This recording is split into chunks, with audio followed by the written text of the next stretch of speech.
ازيكم يا حلوين، عاملين ايه؟ النهارده عايزه اسال سؤال.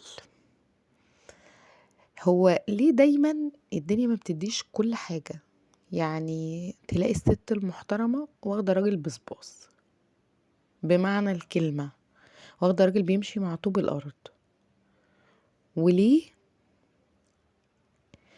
الست الشمال واخده واحد ابن جزمه غلبان ملوش في اي حاجه، بيغسل لها المواعين ويروق لها ويعمل لها كل حاجه؟ ليه دايما، مع ان ربنا قال الطيبون للطيبات والخبيثون للخبيثات؟ ايوه ايوه، انا شفت بعيني كده، شفت بعيني ستات محترمة كتير معاها رجالة ماشية ببصبص اللي راحة واللي جاية، وماشي مع دي ومع دي ومع دي، ويا ريته مكفي بيته، بيبقوا رجالة معفنة.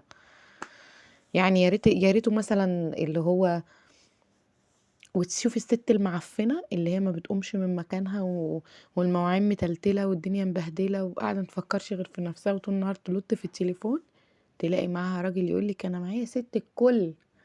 ست الكل ايه؟ اللي احنا مش واخدين حقنا. انا عايزة افهم احنا ليه مش واخدين حقنا؟ يعني ايه؟ عشان احنا غلابة؟ انا عايزة اخد حقي بس. يعني لو حد يعرف ناخد حقنا ازاي قولوا لنا. وما تنسوش تعملوا لنا اشتراك في القناة، تعملوا لنا لايك. نورتونا.